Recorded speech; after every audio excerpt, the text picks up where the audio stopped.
একদিন এক লোক সমুদ্রের ধারে ঘুরছিল। তার চারপাশে ঢেউয়ের মৃদু শব্দ, হাওয়া বইছে শান্তভাবে। ঠিক তখনই একটা ছোট কৌতূহলী মাছ ধীরে ধীরে তার দিকে চলে এলো।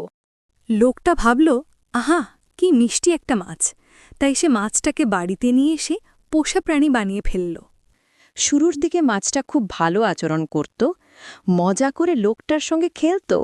কিন্তু একদিন কাজের ব্যস্ততায় লোকটা ভুলে গেল ওকে খাওয়াতে। তখন ক্ষুধার্ত মাছটা রেগে গিয়ে লোকটার দিকে পানি ছিটাতে লাগল।